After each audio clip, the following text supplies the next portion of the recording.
নারীদের নিজস্ব কোনো ঘর নেই বলা যায়। বিয়ের আগে বাবার বাড়ি, পরে শ্বশুর বাড়ি, এমনকি স্মৃতির আঁচড় বসানো বাবার বাড়িতেও যেন তারা কেবল অতিথি। চিরপরিচিত দেয়ালগুলো কেমন যেন অচেনা ঠেকছে। কই আগে তেমন লাগতো না, এখন বিয়ে হয়েছে বলে কি পর হয়ে গেছে? মোহনা মায়ের হাত ধরে আশ্বস্ত করে, বেশি ভাবিস না বুনু, বিয়ের পর একটু একটু এমনই লাগবে। মায়া ভ্রুকুচকে বলে, এর আগে কটা বিয়ে করেছো যে এত ভালোভাবে বলছো? মোহনা বলল, ধুর, তুই সিরিয়াস মোড থেকে কখন যে উল্টোপাল্টা কথা বলে ফেলিস নিজেও মেবি বুঝিস না। বর্ষণ বলল, একটা কথা বলি ভাবি, তোমার বোন না আমাকে অনেক অত্যাচার করে, একটু বকে দিও তো। অর্ণব বলল, তুই মনে হয় অনেক ভালো মানুষ, আমার তো মনে হয় বেচারি তোর অত্যাচারের অতিষ্ঠ। বর্ষণ বলল, আজব, তুই না আমার বড় ভাই, তাহলে এর পক্ষ নিচ্ছিস কেন? মায়া বলল, আপনি ভুল তাই আমার পক্ষ নিচ্ছেন দুলা ভাই। বর্ষণ বলল, আমি অলওয়েজ ঠিক, তুমি সবসময় ভুল। অর্ণব বলল, থাম ভাই, বাড়ি গিয়ে ঝগড়া করিস, এটা তোর শ্বশুর বাড়ি। সবাই চুপ হয়ে গেছে। মায়া বর্ষণকে দেখে মনে হচ্ছে তাদের এখনো কথা কাটাকাটি বাকি আছে। অর্ণবের জন্য জোর করে চুপ থাকতে হচ্ছে। খাবার টেবিলে নতুন বরদের আপ্যায়নের জন্য যথাযথ ব্যবস্থা করা হয়েছে। তাদের জন্য খাবার বেড়ে দিচ্ছেন তাদের শাশুড়ি মিথিলা হক। আমিনুল হক বললেন, আমি জানি বিয়েটা হুট করে হয়েছে, কিন্তু আমার মেয়েদের কোনো অনাদার কিন্তু আমি সহ্য করব না। কখনো যদি শুনেছি তোমাদের কারোর জন্য ওদের চোখে জল এসেছে, তাহলে কিন্তু আমি আমার মেয়েদের নিয়ে আসবো। বর্ষণ বলল, কি মানে চোখের জল তো এমনিতে অনেক কারণেই আসতে পারে, এজন্য আমাদের বউদের ফেরত আনা বেশি হয়ে যায় না শ্বশুরমশাই? আপনার ছোট মেয়ে যে তিরিং বিরিং করে, এতে ব্যথা পেয়ে তো কাঁদতে পারে। অর্ণব বর্ষণের মাথায় গাট্টা মেরে বলে, উনি বুঝিয়েছেন অত্যাচার কিংবা চিট করার বিষয়। আর বর্ষণ বলল, তো সেটা খোলাখুলি বললেই তো হতো। আমিনুল হক দীর্ঘ শ্বাস ফেলে বলে, দেখেছো মিথিলা, কি মেয়ের জামাই জুটছে, তোমার মেয়ে একে সামলাবে নাকি মেয়েকে এই সামলাবে? বর্ষণ বলল, চিল শ্বশুরমশাই, একে অপরকে সামলিয়ে আমরা আপনার চিন্তা দূর করব। অর্ণব বলল, আসলে ও একটু এমনই, কিছু মনে করবেন না আঙ্কেল, তবে মায়া ওর সাথে ভালোই থাকবে, চিন্তা করবেন না। মিথিলা হকও স্বামীকে আশ্বস্ত করছেন, বিধায় উনি শান্ত হয়েছেন। তবে এই বর্ষণ এমন কেন, এই ভেবে এই মায়ের মাথা খারাপ হয়ে যায়। বেচারি নেহাত একটু চঞ্চল বেশি ছিল, কিন্তু এ তো পুরাই চিল টাইপের লোক। ঝগড়ার মাঝেই যদি ভালোবাসা খুঁজে পাওয়া যায়, তবে এদের সংসারটা হয়তো টিকে থাকবে, অন্যথায় এটা হবে একটা চিরন্তন নাটক। অর্ণব, বর্ষণ, মায়া এবং মোহনা ডাইনিং রুমে একসাথে বসে গল্প করছে। বর্ষণ এবং মায়া কিছুক্ষণ পরপর সাববেজির মতো ঝগড়ায় জড়িয়ে পড়ছে, আর অর্ণব মোহনা তাদের থামাচ্ছে। অর্ণব বলল, চলো আমরা ঝগড়া বিবাদ ভুলে ট্রুথ অ্যান্ড ডেয়ার খেলি। বর্ষণ বলল, ওকে চল। মোহনা, মায়াও অর্ণবের কথায় রাজি হয়েছে। তারা খেলা শুরু করেছে। খেলার মাঝে মোহনার দৃষ্টি বারবারই অর্ণবের উপর স্থির থেকেছে, আর বর্ষণ যথাসম্ভব মায়াকে জ্বালাতন করছে। অর্ণব বলল, বর্ষণ, একটা গান গেয়ে শোনা, অনেকদিন তোর গান শোনা হয় না। বর্ষণ বলল, ব্রো, তুইও তো ভালো গান গাইতে পারিস, সো আজকে তুই গিয়ে শোনা। মায়া বলল, ভাইয়া একটা গান গেয়ে শোনান না, কাকের কণ্ঠে শোনার থেকে কোকিলের কণ্ঠে শোনা বেটার। অর্ণব ভ্রুকুচকে বলে, তুমি কি কোকিল সম্বোধন করে আমার সুনাম করলে না বদনাম? মোহনা বলল, আরে ওর মতে ওটাই সুনাম। বর্ষণ বলল, ভাবি তোমার বোনকে বেশি বেশি চিনি খাওয়াবা, মুখ থেকে খালি তেতো তেতো কথা বের হয়। মায়া ফুঁসে মুখ অন্যদিকে ঘুরিয়ে নিয়েছে। বর্ষণের সঙ্গে কেবল তার মান অভিমানী চলতে থাকে। অর্ণব সবার পানে তাকিয়ে দীর্ঘ শ্বাস ফেলে গাওয়া শুরু করেছে আনমনে। গান শেষে হাততালিতে মুখরিত হয়েছে চারদিক। মোহনা মুগ্ধ হয়ে চেয়ে আছে অর্ণবের দিকে। লোকটাকে বারবারই ভালো লাগে তার। লোকটা কেমন অদৃশ্য মায়ায় আটকে ফেলছে মোহনাকে। বর্ষণ বলল, ভাইয়া আমার সাথে যোগ দে, একসাথে গাই চল। অর্ণব বলল, কোনো প্রয়োজন নেই ভাই, আমি আমার জায়গায় সন্তুষ্ট।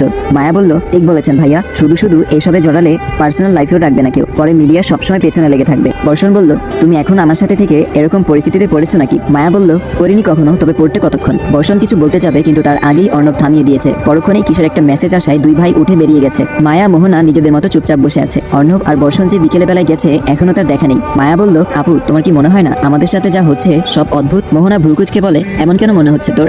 মায়া ভাবুক হয়ে বলে, দেখো, হুট করে তোমার বিয়ে ঠিক হয়েছিল, তারপর আমার উইবি বরের আমাকে কিডন্যাপ করে আবার ফেরত আনা, তারপর আমাকে জিএফ এর পরিচয় দিয়ে বিয়ে করা, এবং তোমার সাথে তার বড় ভাইয়ের নির্দ্বিধায় বিয়ে হওয়া, সব কেমন একটার সাথে আরেকটা মেলানো মনে হচ্ছে না? মোহনা মৃদু হেসে বলে, কে বলে তুই তিরিং বিরিং করা ছাড়া কিছু পারস না? ভালোই তো ডিটেকটিভের মতো ভাবতে পারিস। মায়া চুপ করে বসে থাকে। সবকিছু যেন সাজানো নাটকের মতো মনে হচ্ছে তার। কিছুতেই সে মোহনাকে বোঝাতে পারছে না। এই অস্বাভাবিক মিল, এই হুট করে ঘটা বিয়ে, কিডন্যাপের নাটক, সবকিছু যেন ইঙ্গিত দিচ্ছে কিছু একটা ঠিক নেই। এই সবই কি মায়ের মনের ভ্রম, নাকি সত্যি এর পেছনে লুকিয়ে আছে কোনো রহস্য?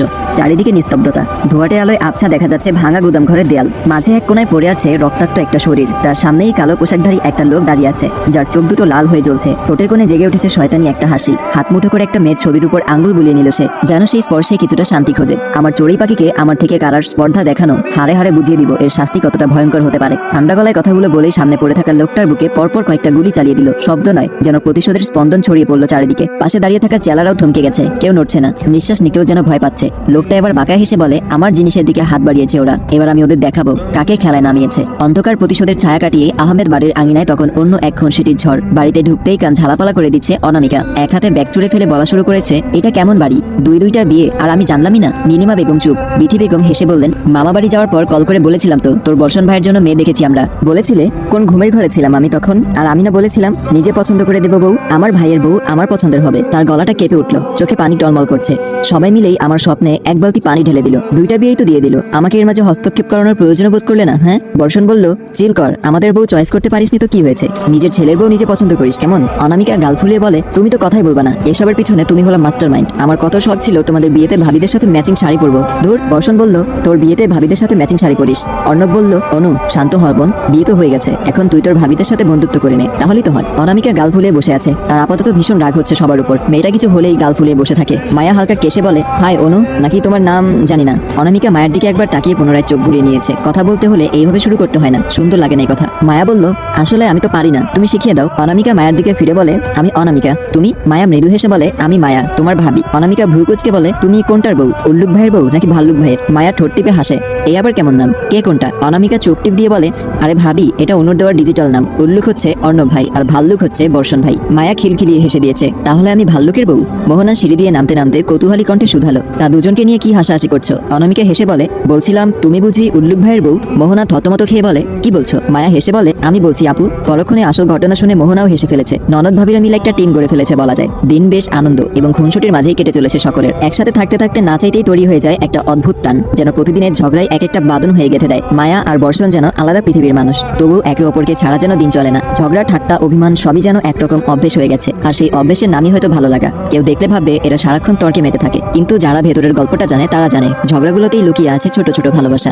বর্ষণের আজ একটা কনসার্ট ছিল বিধায় তার ফিরতে দেরি হয়েছে। রুমে প্রবেশ করতেই দেখতে পায় তার জন্য টেবিলের উপর খাবার ঢেকে রাখা আছে। মায়া সে তো স্বপ্নের দেশে পাড়ি দিয়েছে। এসব পর্যবেক্ষণ করে বর্ষণ মুচকি হাসে। বড্ড ইচ্ছা করছে একটু জাগিয়ে ঝগড়া করতে, কিন্তু ঘুমন্ত চেহারাটাও বেশ লাগছে দেখতে। সত্যিটা জানলেও কি আমার সাথে খুনসুটির সংসার থাকবে মায়াবতী? আমি যে তোমাতে মজে যাচ্ছি, রোজ রোজ ঝগড়া করে, তর্কে জিতে আবার তোমায় চুপ থাকতে দেখে নিজ ইচ্ছাই হার মেনে নিচ্ছি। বর্ষণ দীর্ঘ শ্বাস ফেলছে মায়ার পানে চেয়ে এবং পুনরায় বলা শুরু করেছে, জানি তুমি শুনবে না আমার কথা, তাই তো বলছি। তোমার ওই ঘুমন্ত চেহারার পানে চেয়ে মায়া, তুমি জানো না তোমার প্রতিটা অভিমান, প্রতিটা চুপ করে থাকা আমার হৃদয়ের গোপন ডায়েরিতে জায়গা করে নিচ্ছে, আর আমি তো ধীরে ধীরে তাতেই হারিয়ে যাচ্ছি। বর্ষণ জানে তার বলা একটি কথাও মায়ের কর্ণ অব্দি পৌঁছায়নি, তবু বলছে সে হৃদয়ে জমে থাকা কথাগুলো, কারণ এই বলাটাই তার একমাত্র শান্তি। কিন্তু কে জানে এই নীরব ভালোবাসার রাতটা কি তাদের স্নিগ্ধ বন্ধনের শুরু, নাকি এ শুধুই একটা নিরীহ ঝড়ের পূর্বাভাস। বাতাসে হালকা পর্দা নড়ে, ঘড়ির কাঁটা এগিয়ে চলে। রাত গভীর হয়ে এসেছে, আকাশ জোয়ায় নেমে এসেছে কালো মখমলের মতো নিস্তব্ধতা। দূরে দূরে তারার ঝিকিমিকি যেন হারিয়ে যাওয়া স্বপ্নের মতো একরাশ আলো নিয়ে তাকিয়ে আছে পৃথিবীর দিকে। চাঁদটা আদমুখে উকি দিচ্ছে সাদা মেঘের চাদর সরিয়ে, আলোর চেয়ে যেন ওর চোখে বিষাদ বেশি। চারপাশে এক অদ্ভুত নিস্তব্ধতা, তবু যেন সেই নীরবতায় অনেক কথা বলে দিচ্ছে। মোহনা অনেকক্ষণ যাবৎ অর্ণবের দিকে তাকিয়ে কিছু একটা বলার চেষ্টা করছে, কিন্তু পারছে না। এটা বুঝতে পেরে অর্ণব নীরবতা কাটিয়ে বলে উঠছে, কাউকে যদি কিছু বলতে ইচ্ছা হয় ইতস্তবোধ করবা না, যত নীরব থাকবা তত জড়তা তোমায় আঁকড়ে ধরবে। মোহনা বলল, মানে আসলে? অর্ণব মোহনার সামনে এসে বসে হাত ধরে রেখে বলে, আমি তোমার পাশে আছি সব সময়, তোমার বন্ধু আমি, কোনো কিছু বলার থাকলে বলে ফেলো, এত আমতা আমতা করো না। মোহনা দূরে সরে গিয়ে চুপচাপ বিছানায় শুয়ে বলে, না থাক, অন্য একদিন বলবো, এত জরুরি কথাও না এটা। অর্ণব প্রত্যুত্তরে মুচকি হাসছে, হয়তো মেয়েটার জড়তা বুঝেছে সে। সকালবেলায় ফ্রেন্ডের বাড়িতে গেছিল অনামিকা, এখন প্রায় বিকেল পেরিয়ে গেছে। দেরি হওয়ার মূল কারণ সেখানে ঘুমিয়ে পড়েছিল আর তাকে কেউ ডাকেনি। সন্ধ্যার নরম আলোটা আর নেই, রাস্তাঘাটে হালকা ঝাপসা অন্ধকার নেমে এসেছে, গাড়ির শব্দ কমে গেছে, মানুষজন যেন ছড়িয়ে পড়েছে নিজেদের গন্তব্যে। অনামিকা হাঁটছে একা, সিএনজিও যেন আজকে দিনের মতো বিদায় নিয়ে ফেলেছে। তেল শেষ আর 8 ঘন্টার পথ, তবু একা বেরোতে হচ্ছে তাকে। আশ্চর্য হলেও সত্যি, ভয় বা দুশ্চিন্তা কোনো অনুভূতি কাজ করছে না ওর মধ্যে, শুধু একটা নিঃশব্দ অনুভূতি পেছন পেছন চলছে, যেন কেউ একদৃষ্টে তাকিয়ে আছে, নিঃশব্দে হাঁটছে ওর ছায়ার মতো। কিছু একটা ভেবে পেছনে তাকাতেই দেখতে পায় কালো পোশাকধারী একটা লোক অন্য একটা লোককে বেদম প্রহার করছে অনবরত। অনামিকা যেন ফ্রিজড হয়ে গেছে তার স্থানেই। কালো পোশাকধারী লোকটা আচমকা অনামিকার দিকে এগিয়ে আসতে শুরু করেছে। বেচারি চাইলেও দৌড়াতে পারছে না, পা কেমন যেন থমকে গেছে। দেখুন, আমি চোখে দেখতে পাই না, ছেড়ে দেন। লোকটার মুখ ঢাকা, তবে ভালোভাবেই বোঝা যাচ্ছে সে হাসছে। তা মেয়ে দেখতে না পেলে ভয় পাচ্ছ কিভাবে? আমার পরিবারে আমি এক পিসি মেয়ে, প্লিজ ছাইড়া দেন। মাইরান আঙ্কেল ভাইয়া, বাসা কই তোমার? অনামিকা বলল, মেরে বডি পাঠানোর জন্য জানতে চাচ্ছেন? লোকটা কিছু না বলে ফোনে কি যেন একটা লিখলো। পরক্ষণেই অপর একটি লোক গাড়ি নিয়ে হাজির হয়েছে। লোকটি গাড়িতে উঠে অনামিকার দিকে তাকিয়ে বলে, গাড়িতে উঠে অ্যাড্রেস দাও, না হলে উপরে যাবা এমনিতেই। রাত বিরতে একা একা বের হও কেন পিচ্ছি মানুষ? অনামিকা ঠোঁট উল্টে বলে, আমি তো বড়ই, আমার কি দোষ? ঘুমি তো দেরি করে ফেলেছে, হয়েছে, গাড়িতে ওঠো, পৌঁছে দিচ্ছে। তুমি মুখ খুললেও আমার কিছু হবে না, সো ফার্স্ট টাইম তাই ছেড়ে দিচ্ছি। অনামিকা চটপট গাড়িতে উঠে একগাল হেসে বলে, ওয়াও, আপনি হার্টলেস টাইপের লোক হলেও দেখছি মায়া দেওয়া আছে। প্রত্যুত্তরে লোকটা কিছু বলেনি, অনামিকাকে তার গন্তব্যে পৌঁছে দিয়ে চলে গেছে নিজস্ব পথে, কিন্তু পেছনে ফেলে গেছে কৌতূহলী অনামিকাকে। তার আপাতত ইচ্ছা জেগেছে এই লোকটার চেহারা দেখবে। বাড়িতে পা রাখতেই সকলের হাজারো প্রশ্নের সম্মুখীন হতে হয়েছে অনামিকাকে, তবু তার মনোমস্তিষ্ক জুড়ে কিছুক্ষণ আগের ঘটনা চেয়ে আছে। মোহনা বলল, তার ননদিনী প্রেমিক আছে নাকি? কাকে নিয়ে এত ভাবছো? হ্যাঁ? অনামিকা মৃদু হাসে, আরে ভাবি কি যে বলো, আমার আবার প্রেমিক? ভাইয়াদের জন্য অসম্ভব। অর্ণব ভাইয়া এনকাউন্টার করে দিবে আর বর্ষণ ভাইয়া ফ্যান্টের দিয়ে কেলানি খাওয়াবে। মোহনা বলল, গোপনেও তো থাকতে পারে। মায়া বলল, হতে পারে লুকিয়ে রেখেছো, কাউকে বলছো না ভাইয়াদের ভয়ে। অনামিকা বলল, আরে তেমন কিছু না, আজকে উপরে যাইতে যাইতে যাই না, এটা নিয়ে ভাবছিলাম। মোহনা অস্থির হয়ে বলে, তুমি ঠিক আছো? কিছু হয়েছিল নাকি? মায়া বলল, ব্যথা পেয়েছো? ফার্স্ট এড বক্স আনবো? অনামিকা তার সাথে ঘটে যাওয়া সকল কথা বলছে মোহনা এবং মায়াকে। মায়া বলল, তুমি আর একা রাতে যেও না, লোকটা যদি উড়িয়ে দেয় এবার। মোহনা বলল, আমার তো মনে হয় লোকটা ভালো, না হলে নিজ দায়িত্বে পৌঁছে দিত না। অনামিকা বলল, আমি কিছু জানি না, তবে আমার ইচ্ছা আবার দেখা হোক আমাদের। আর হ্যাঁ, তোমরা কিন্তু ভাইয়াদের বলো না কেমন? মায়া মোহনা একসাথে বলল, আচ্ছা বলবো না। তিনজন একসাথে হয়ে হলে তাদের কথোপকথন যেন শেষ হতেই চায় না। গল্পের ঝুলি বেরিয়ে আসতে থাকে অনবরত। জন্মদিন মানে প্রতিটা মানুষের জীবনে নতুন একটি বছরের সূচনা। এই দিনটা ঘিরে সাধারণত সবার মাঝে একটা আলাদা উচ্ছ্বাস থাকে, শুভেচ্ছার বন্যা, প্রিয়জনের চমক কিংবা নিজের জন্য একটু স্পেশাল কিছু। কিন্তু বর্ষণের চোখে মুখে আজ যেন সেই আনন্দের কোনো ছায়াও নেই। নীরবতার ভার যেন বেশি হয়ে দাঁড়িয়েছে। আর সবাই যখন শুভ জন্মদিন বলে ওকে জড়িয়ে ধরেছে, ও তখন যেন একটা গলার কাটা গিলছে। বর্ষণের জন্মদিনে সবাই হাসছে, কেবল বর্ষণ ছাড়া। আনন্দটা যেন আজ কেকের গন্ধ পেরিয়ে পৌঁছাতে পারছে না ওর হৃদয়ে। হয়তো এটা কোনো অযাচিত ঘটনার সম্মুখীন হওয়ার আতঙ্ক বিরাজ করছে। ফোনের স্ক্রিনে তখন অজানা নাম্বার থেকে কল আসায় খানিকটা ভরকে যায় বর্ষণ। সাইডে গিয়ে কল রিসিভ করতেই অপর প্রান্ত থেকে পুরুষালে কপট হাসির আওয়াজ শোনা যায়। শুভ জন্মদিন মাই ডিয়ার ব্রাদার। বর্ষণ বলল, কি চাস তুই? এভাবে কল করেছিস কেন? প্রতিউত্তরে অপর প্রান্তের ব্যক্তির হাসির শব্দ ভেসে আসে।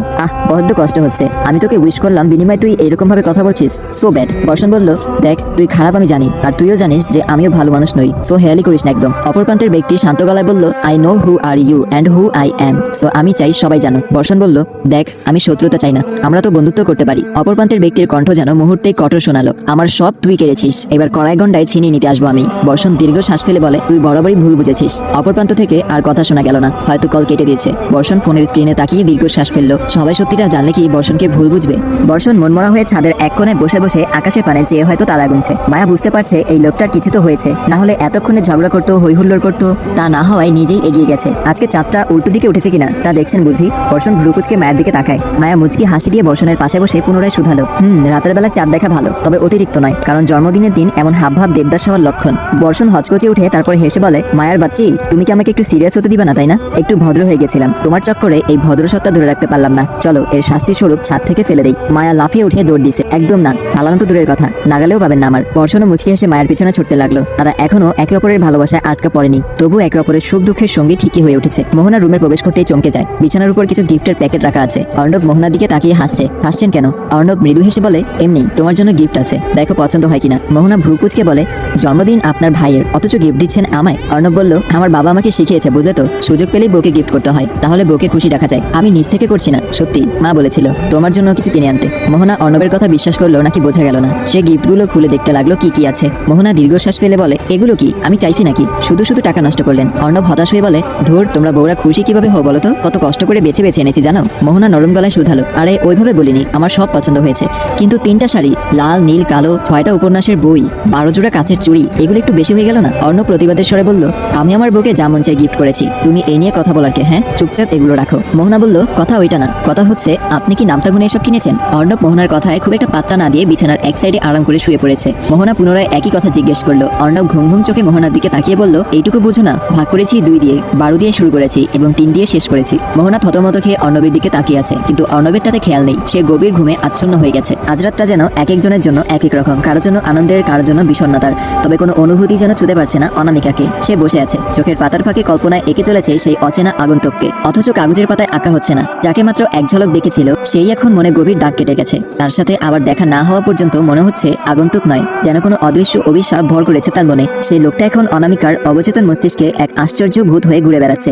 দেখা কি হবে আমাদের আবার? ভয় দেখান যাই করুন, একটিবার আপনার দেখার যে বড্ড শখ আমার শখটা কি পূরণ হবে না মিস্টার আগন্তুক? অনামিকার বলা কথা হয়তো তার আগন্তুকের নিকট পৌঁছায়নি, তবু একটা আশ্বাস থেকে যায়, আবার হয়তোবা দেখা হবে অজানা পথে। চারিদিকে নিস্তব্ধতা, বড় বাড়িটার প্রতিটা করিডরে যেন শূন্যতা পায়চারি করছে। মার্বেলের মেঝেতে ঠান্ডা ছোঁয়া, দেয়ালে ঝুলে থাকা পুরনো ছবিগুলো আধো আলোয় যেন চোখ মেলে তাকিয়ে আছে সময়ের দিকে। বাতাস ভারী, যেন জমে থাকা দীর্ঘশ্বাসে ঠাসা। ঘরের ভেতর মৃদু আলো জ্বলছে। হলঘরের মাঝখানে একটা সোফা, তার একপাশে হেলান দিয়ে বসে আছে নির্ঝর। হ্যাঁ, এই বাড়িটার মালিক সে, কিন্তু আজ যেন সে নিজেই অতিথি হয়ে গেছে নিজের জীবনে। একটা কাচের গ্লাস হাতে, তাতে জল নেই, আছে শুধুই অতীতের ছায়া। বিষণ্ণতার ছায়ায় চোখ বন্ধ করে আছে সে। হুট করেই কারো পায়ের শব্দে শোনা যায় এবং কণ্ঠ কর্ণে এসে পৌঁছায়, স্যার, আপনার মা আপনার সাথে দেখা করতে চাচ্ছেন। হাতের গ্লাসটা তৎক্ষণাৎ ভেঙে রক্তে ভরে যায়। রাগীভাবে চেয়ে বলে, ওই মহিলাকে নেক্সট টাইম আমার মা সম্বোধন করলে তোর আর নেক্সট দিন দেখা লাগবে না, মাইন্ডেড। লোকটা মাফ চেয়ে পরিষ্কার করা শুরু করে দেয়। নির্ঝর একবার তার দিকে চেয়ে উঠে চলে যায় নিজের কক্ষে। বারান্দায় দাঁড়িয়ে পকেট থেকে সিগারেট বের করে ধরায়। সিগারেটের ধোঁয়ায় যেন পুরো শহরটাকে ছাই করে দিচ্ছে, এরকম তৃপ্তি বিরাজ করে। আকাশের পানে চেয়ে তার ছেলের হাসি হাসে নির্ঝর। হায় রে দুনিয়ার নিয়ম,